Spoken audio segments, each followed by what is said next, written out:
네, 수요일에 나오신 여러분들을 주님의 이름으로 환영합니다. 오늘 함께 여러분들과 읽을 말씀은 사사기 6장 1절에서 10절까지의 말씀입니다. 사사기 6장 1절에서 10절까지입니다.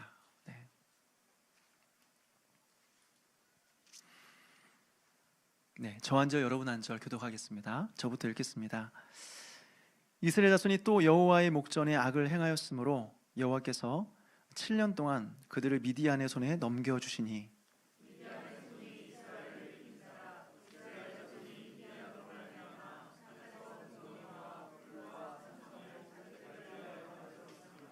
이스라엘이 파종한 때면 미디안과 아말렉과 동방 사람들이 치러 올라와서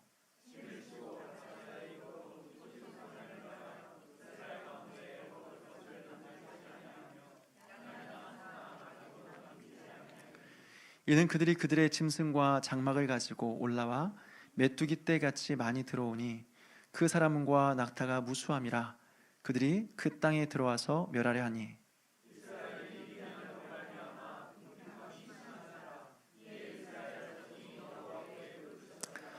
이스라엘 자손이 미디안으로 말미암아 여호와께 부르짖었으므로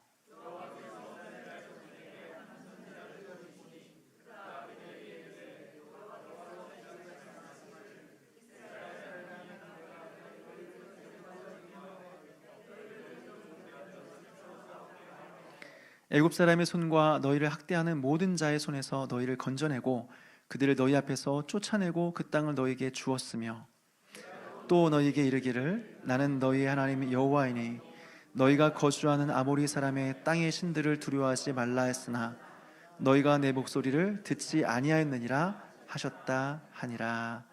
아멘. 한번 기도하시겠습니다. 하나님 아버지, 지난 3일 동안도 우리를 지켜주시고 또 이 밤에 주 앞에 설 수 있도록 은혜를 베풀어 주심을 감사드립니다.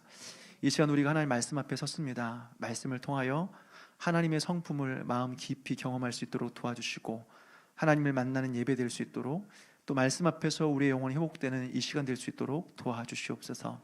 감사를 드리옵고 예수님의 이름으로 기도합니다. 아멘. 오늘 우리가 함께 읽은 이 사사기 본문은요, 사사기에서 나오는 5번째 사사, 기드온에 대한 이야기입니다. 사실 사사하면 가장 먼저 떠오르는 게 사실 기드온 아닙니까? 기드온의 300용사가 떠오르는 거죠. 그런데 생각만큼 이 기드온은 의로운 사람은 아니었습니다. 300명의 용사를 데리고 수많은 적군들을 물리쳤다고 하니까 야, 참 대단한 사람이구나, 굉장히 믿음 있는 사람이었구나 이렇게 생각할지는 모르겠지만 인생의 마지막을 보게 되면 그 마지막에 이상한 행동을 하면서 생을 마감하게 되죠. 그리고 그것 때문에 나중에 이스라엘 백성들 전체가 우상 숭배에 빠지게 됩니다. 어쨌든 이 기드온 이야기를 몇 주에 걸쳐서 여러분들과 좀 살펴보려고 하는데요, 먼저 1절 말씀을 우리 같이 한번 읽어보도록 하겠습니다. 1절입니다. 시작.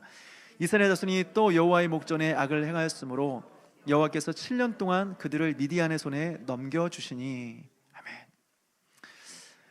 또 여호와의 목전에 악을 행하였으므로 라고 했습니다. 또 여호와의 목전에 악을 행하였으므로. 여러분, 또입니다. 또. 사사기를 살펴볼 때마다 이 말이 계속 지금 반복해서 나오고 있습니다. 참 지루하지 않습니까? 부르짖는 이스라엘 백성들을 하나님께서 구원해 주시면 또 이스라엘 백성들은 여호와 앞에서 악을 행하고, 또 그 징계 가운데 부르짖는 이스라엘 백성들을 회복하시면 또 하나님 앞에서 또 목전에서 악을 행하는 이스라엘 백성들의 모습을 보는 거죠. 이것을 우리는 계속 반복해서 보게 되는 겁니다. 이 정도 되었으면 그냥 넘어가도 되지 않습니까? 똑같은 내용인데 그냥 지나가도 되지 않습니까? 이렇게 생각하는 분들이 있을 수 있겠지만 여러분, 그럴 수 없습니다. 왜냐하면 이것이 바로 우리의 모습이기 때문에 그렇습니다. 하나님이 은혜 주셔서 배 좀 부르고 등 좀 따뜻해지면 또 여호와 앞에 범죄하고, 또 하나님의 은혜로 회복하셔서 배 좀 부르고 등 좀 따뜻해지면 또 여호와 앞에서 범죄하고, 이것이 바로 이스라엘의 이야기가 아니라 바로 우리의 모습 아니겠습니까? 그러니까 우리는 이것을 볼 때마다 그냥 남의 이야기구나, 이스라엘이 그랬구나 하고 지나가는 것이 아니라 우리의 이야기구나, 그리고 지금 우리에게 하시는 말씀이구나라는 사실을 우리가 깨달아야 되는 거죠. 무엇보다 하나님 앞에 범죄한 결과 여러분 실제적인 징계가 있었습니다. 그냥 넘어가기에는 그 죄에 대한 하나님의 징계가 굉장히 혹독했다라고 하는 거죠. 우리는 그저 내용이 반복되기 때문에 똑같은 내용 또 나오네, 그냥 넘어가도 되지 않을까 생각이 될 수 있겠지만, 하나님은 반복된 일이라고 해서 그냥 넘어가지 않으신다고 하는 것입니다. 하나님은 사랑의 하나님이시지만 동시에 분명히 공의의 하나님이십니다. 그러니까 하나님은 우리의 죄의 문제를 지적하시고 반드시 계산하시는 분이십니다. 우리의 행위와 우리의 삶에 대해서 반드시 계산하시는 분이시다고 하는 거죠. 이것을 우리는 기억해야 된다고 하는 겁니다. 물론 하나님은 범죄한 자들에 대해서 항상 똑같은 방식으로 징계하시는 것은 아닙니다.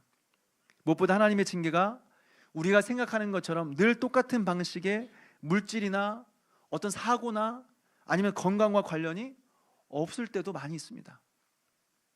시편 73편에 보니까 이제 이 시편의 23편의 제목을 보면 아삽이시라고 되어 있는데, 아삽이라는 인물이 이제 이 시를 쓰고 있는 거예요. 어떤 내용이냐면 아삽이라는 시인이 하나님이 하시는 것을 보면서 굉장히 많이 실망한 거예요.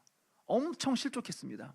왜냐하면 자신이 생각할 때 하나님은 어떤 분이시냐, 악한 자를 벌하시고 선한 자에게 칭찬하시고 복을 주신 하나님이십니다. 그런데 그렇게 알고 있는데 하나님이 하신 일들을 보니까 악한 자들을 내버려 두는 거예요. 악한 자들의 흥황하는 것을 내버려 두는 거예요. 그래서 실망한 겁니다. 악인들을 보니까 어떻게 해요? 너무 잘 먹어서 눈 주변에 살이 쪘다고 성경은 표현하고 있습니다. 그리고 형통해요. 모든 일이 잘 됩니다. 하는 일마다 술술 잘 풀립니다. 그리고 자기들이 생각하는 것보다 훨씬 더 많은 소득을 얻고 있습니다. 심지어는 죽는 순간까지 힘이 남아 있습니다. 무엇을 보여줍니까? 하나님이 생각하는 복과 우리가 생각하는 복이 다르다고 하는 것이죠. 우리 하나님께서 복을 주시면 건강, 돈, 명예, 이것을 생각하죠. 또 하나님께서 우리를 징계하시면 건강, 돈, 명예 빼앗아 간다고 생각합니다. 그런데 꼭 그런 것은 아니다고 하는 거죠. 사람마다 다릅니다.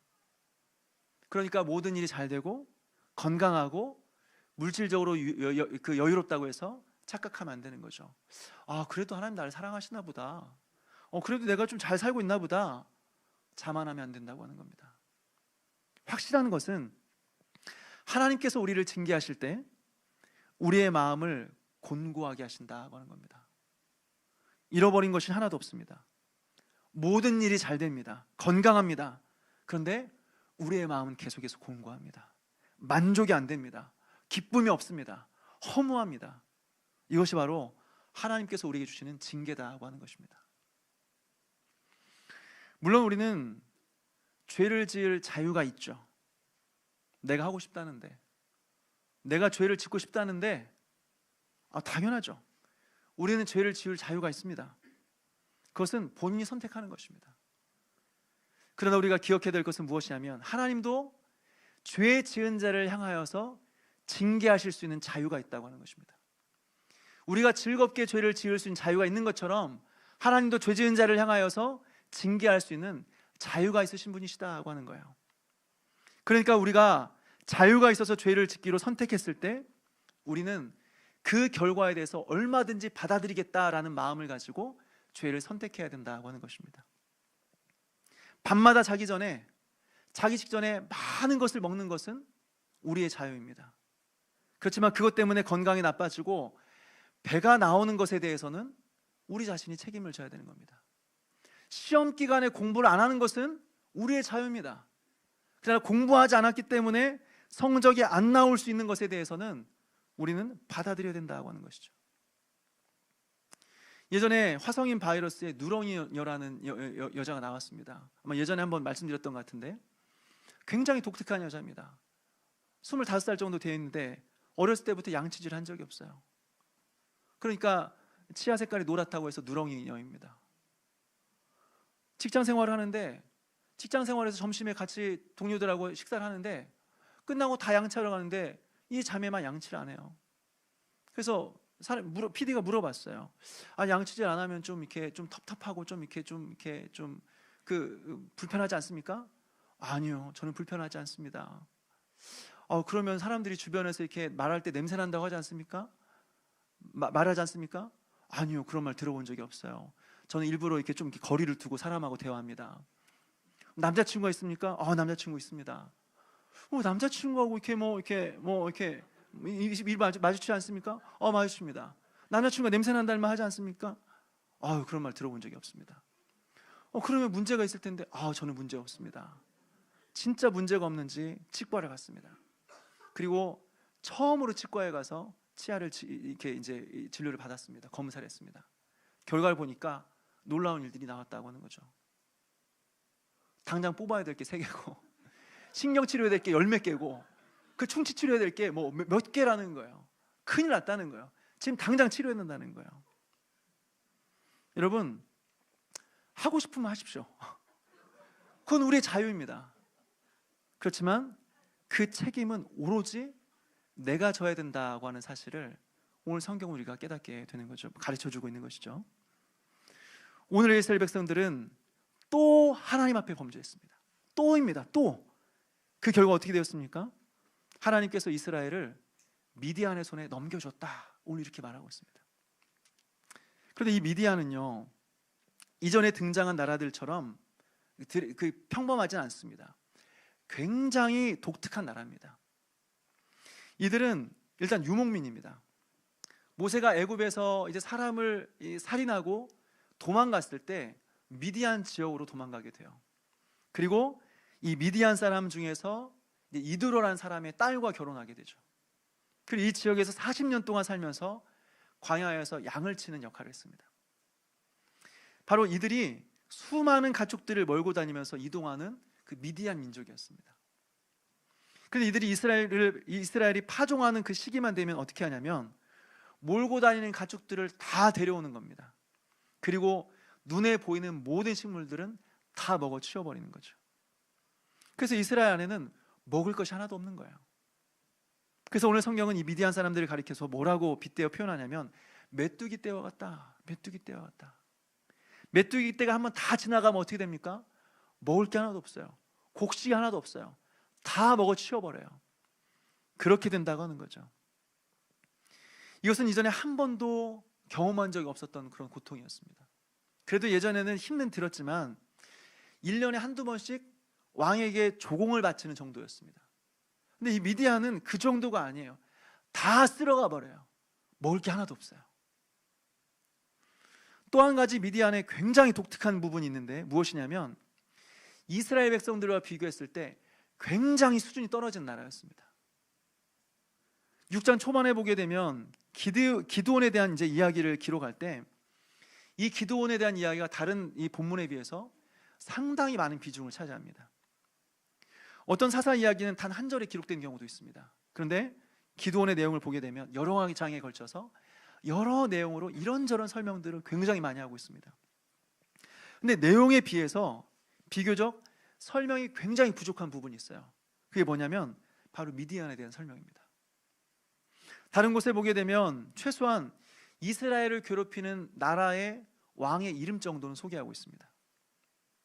또 필요하면 군대의 장관의 이름도 또 소개하고 있어요.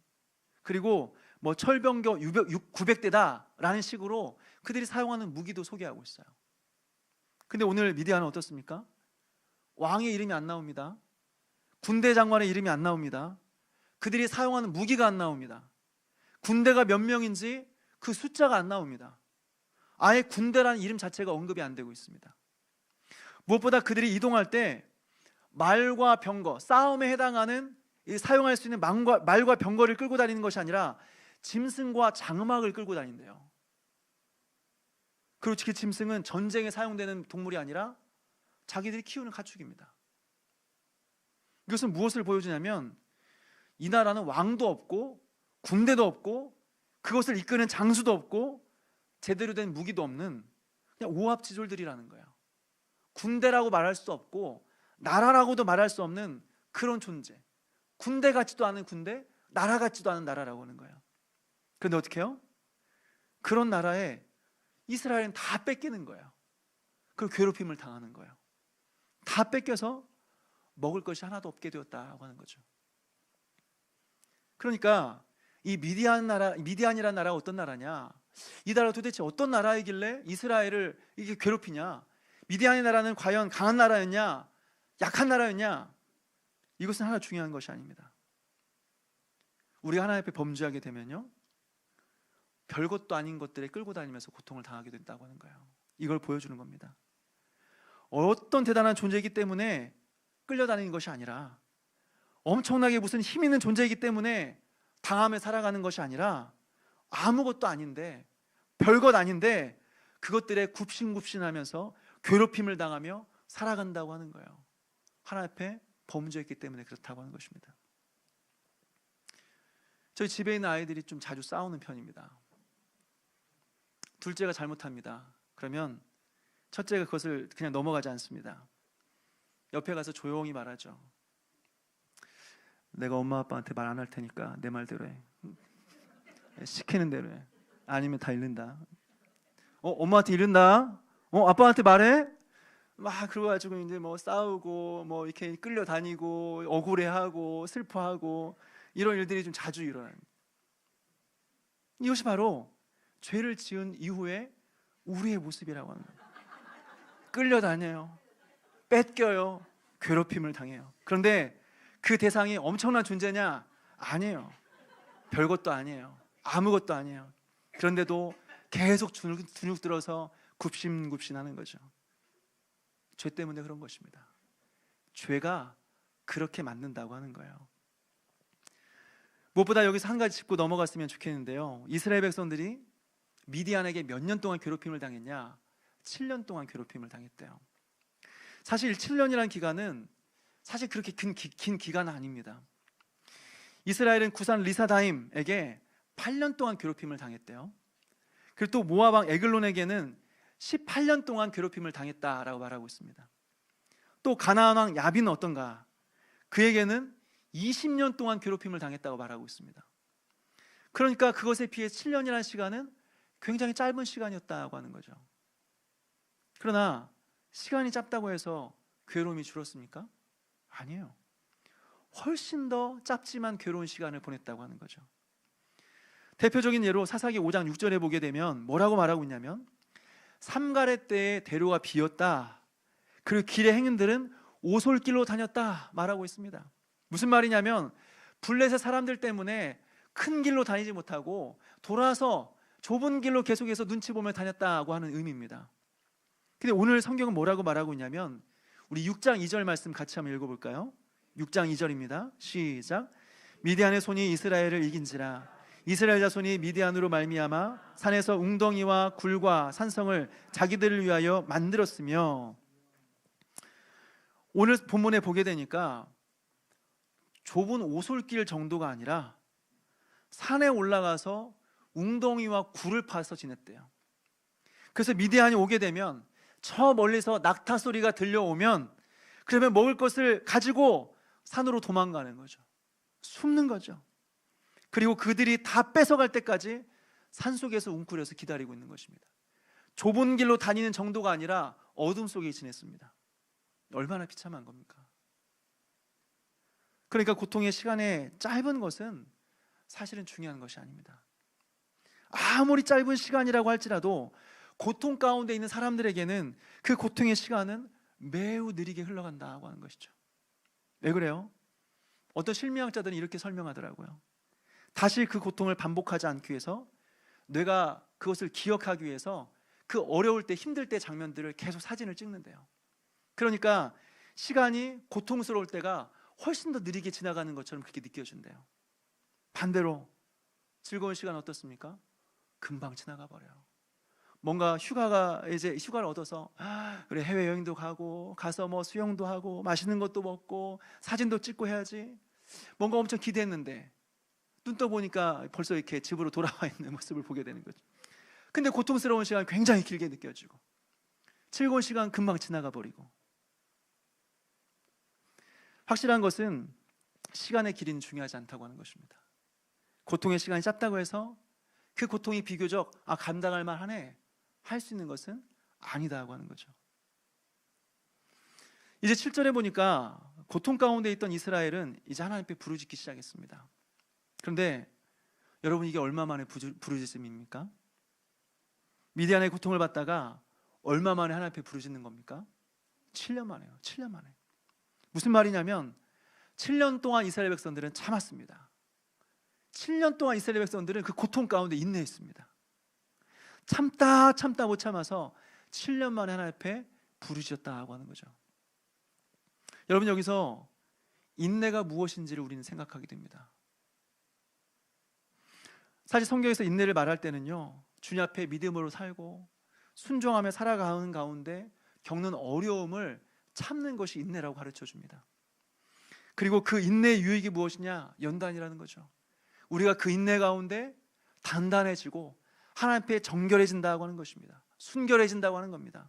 자기를 부인하고 자기 십자가를 지고 주님을 따르는 그 길의 과정을 통하여서 우리 안에 있는 부패함과 더러움과 죄들은 다 사라지게 되고 하나님 앞에 정결한 존재로, 하나님 앞에 단단한 존재로 세워지게 된다고 하는 거죠. 이것이 인내의 유익이라고 하는 겁니다. 그런데 죄 가운데 그냥 막고 참는 것은 인내가 아니라는 거예요. 이것은 아무런 유익이 없습니다. 죄 가운데 그저 참고 있으면 나에게 유익이 되는 것이 아니라 그저 내 속이 썩어 문드러지는 겁니다. 그래서 그것이 나를 성장시키고 결국에는 성숙시키게 만드는 것이 아니라 참다가 참을 수가 없어서 내 안에 있는 썩은 것들이 한꺼번에 다 쏟아져 나오게 되는 거죠. 그러면서 나도 더러워지고 상대방도 더러워지는 것입니다. 인간성 자체가 다 망가지는 거예요. 그러니까 여러분, 우리가 죄로 인해서 혹시나 우리가 징계 가운데 있다고 한다면 참는 것이 아닙니다. 견디서는 안 됩니다. 그냥 하나님 앞에 나와서 회개해야 됩니다. 그리고 돌이켜야 됩니다. 이것밖에는 방법이 없습니다. 그리고 빠르면 빠를수록 좋습니다. 그러면 고통의 시간이 그만큼 줄어드는 거죠. 그만큼 회복의 시간은 빨리 돌아오게 되는 겁니다. 그러니 여러분, 하나님의 징계 가운데 있다고 한다면 이제는 견디지 마십시오. 인내하지 마십시오. 빨리 주님께로 돌이켜서 하나님 앞에서 회복하는 은혜를 경험하는 그런 저와 여러분 되시기를 주님의 이름으로 축원합니다. 그러면 하나님께서는 이스라엘 백성들을 어떻게 회복하시는가? 우리 8절 말씀 같이 한번 읽어볼까요? 8절입니다. 시작. 여호와께서 이스라엘 자손에게 한 선지자를 보내시니 그가 그들에게 이르되 여호와께서 이같이 말씀하시기를 이스라엘 하나님 내가 너희를 애굽에서 인도하여 내며 너희를 그 종되었던 집에서 나오게 하여. 아멘. 여기 보니까 하나님께서는요, 한 선지자를 보내셨습니다. 그리고 그를 통해서 하나님의 말씀을 전하는 거죠. 여러분, 이게 성경이니까 그런가 보다.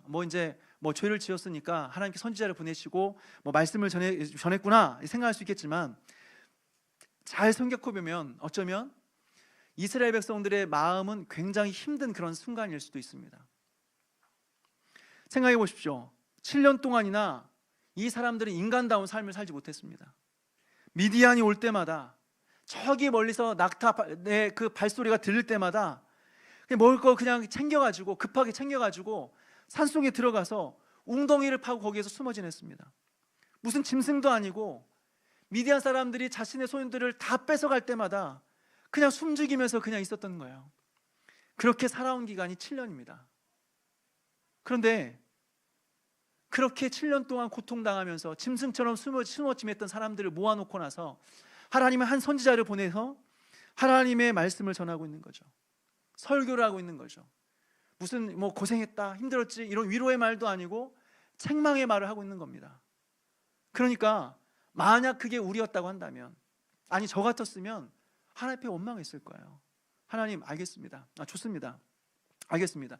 제가 죄인이라는 거 압니다. 잘못한 거 인정합니다. 그렇지만 하나님, 그래도 지금까지 고생했는데 그래도 이 고생한 거 좀 생각 좀 해주시면 안 되겠습니까? 7년 동안 고생했는데 좀 좋은 말 좀 해주시면 안 됩니까? 좀 위로해 주시면 안 됩니까? 아마 원망했을 거예요.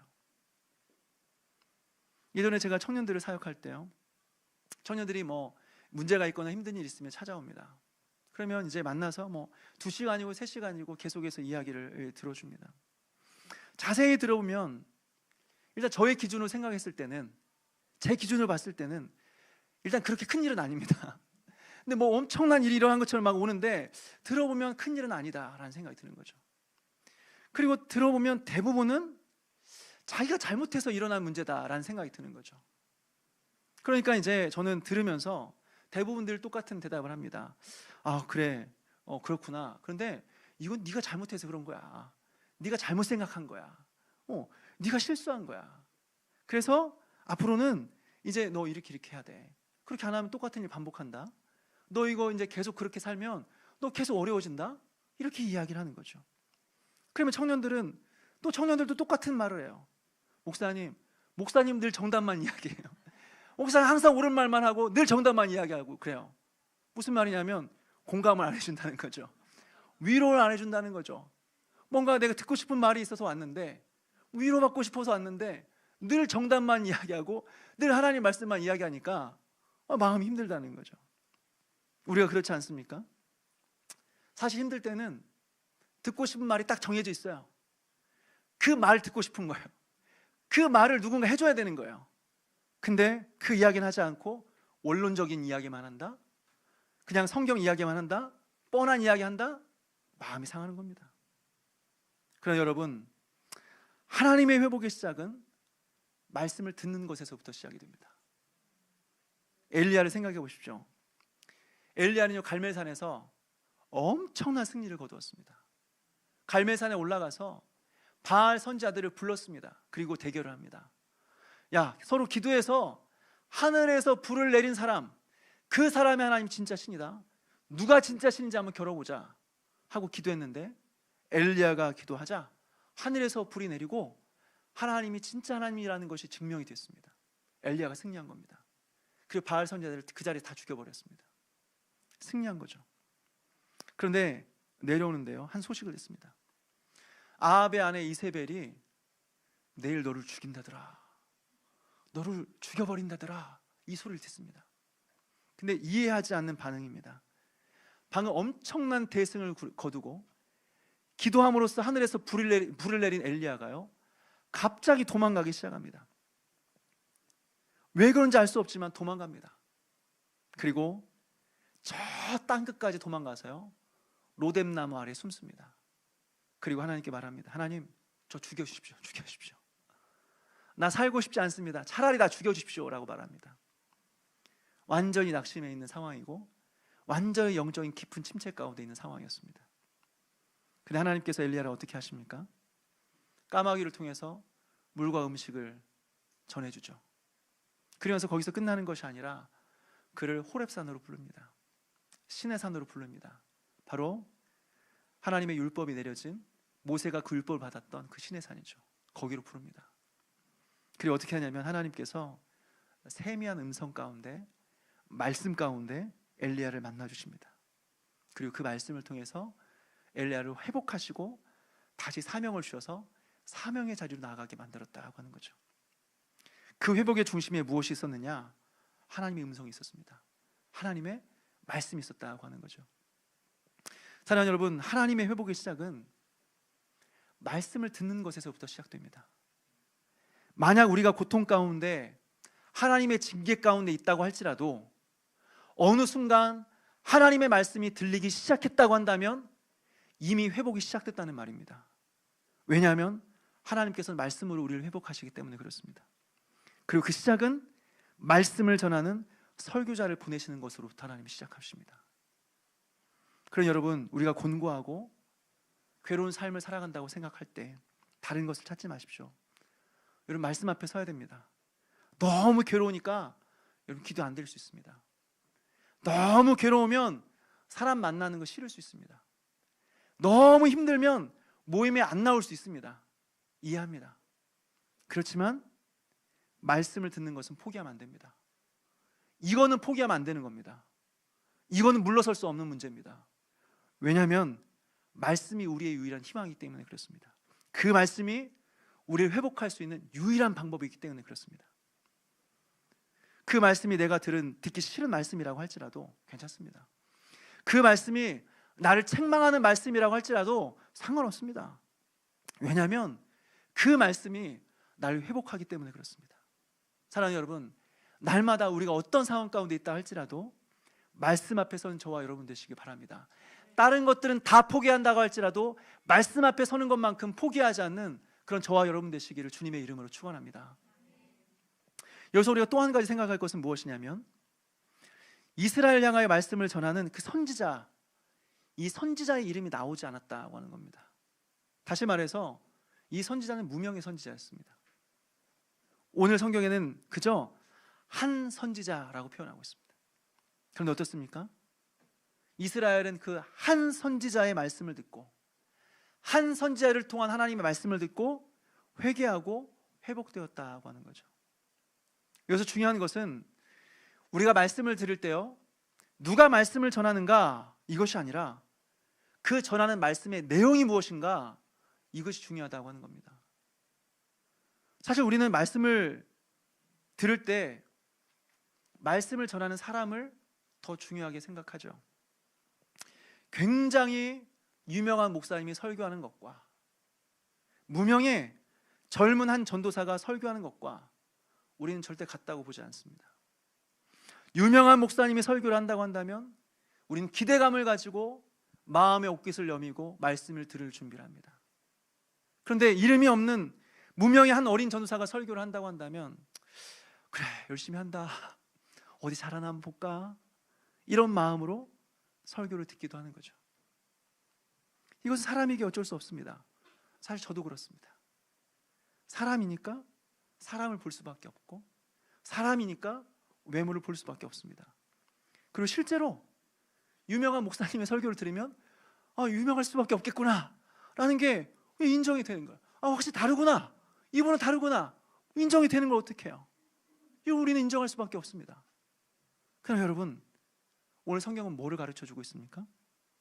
하나님은 7년 동안이나 비참한 인생을 살아가고 있는 이스라엘 백성들에게 엘리야와 같은 선지자가 아니고, 예레미야와 같은 선지자가 아니고, 모세와 같은 선지자가 아니고, 그저 한 무명의 선지자를 보냈다고 하는 것입니다. 그저 한 선지자를 보냈다는 거죠. 그리고 그 메시지는 위로의 말씀이 아니라 책망의 말씀이라고 하는 거죠. 그런데 어떻게 해요? 그 말씀 앞에서 회개하고 회복되는 일들이 있었다고 하는 겁니다. 사실 중요한 것은 누가 전하느냐가 아니라 그 전하는 메시지가 중요하다고 하는 것입니다. 그 설교자가 아무리 대단하다고 할지라도 그 내용이 성경이 아니라고 한다면 하나님의 말씀은 아닌 거죠. 그리고 그 전하는 설교자가 조금은 부족하다고 할지라도 그 설교자가 성경을 이야기하고 있다고 한다면 그 말씀은 하나님의 말씀이 되는 겁니다. 그리고 그 말씀이 우리를 회복한다고 하는 것이죠. 말씀을 정리합니다. 오늘은 또 여호와 앞에 범죄한 이스라엘 백성들을 징계하시고 또 회복하시는 하나님의 은혜를 보여주고 있습니다. 그런데 하나님은 우리를 어떻게 회복하십니까? 선지자를 보내어서 말씀을 통해서 우리를 회복하신다고 하는 거죠. 그는 유명한 사람이 아니었습니다. 유명한 선지자가 아니었습니다. 이름 없는 한 선지자였습니다. 그렇지만 하나님은 그를 통하여서 하나님의 말씀을 전했고, 말씀이 선포되자 그 말씀 앞에서 하나님의 백성들은 회개하고 회복되었다고 하는 것입니다. 또한 그 말씀은 7년 동안 고생했던 이스라엘 백성들에게는 굉장히 불편했던 말씀이었습니다. 7년 동안 인간다운 삶을 살지 못했던 그 사람들에게는 굉장히 마음이 어려울 수 있는 그런 말씀이었습니다. 위로를 기대했지만 하나님은 책망을 전했습니다. 그러나 이스라엘 백성들은 그 책망을 달게 받았습니다. 그리고 회복했습니다. 사랑하는 여러분, 괴로울 때, 그리고 우리가 곤고할 때, 때로는 하나님 앞에 징계를 받는다 생각될 때, 여러분 하나님 말씀 앞에 서십시오. 그것이 책망이라고 할지라도, 위로가 아니라고 할지라도 들어야 회복이 있는 것입니다. 사랑하는 여러분, 날마다 하나님의 말씀 앞에 서는 그런 저와 여러분 되시기를 주님의 이름으로 축원합니다.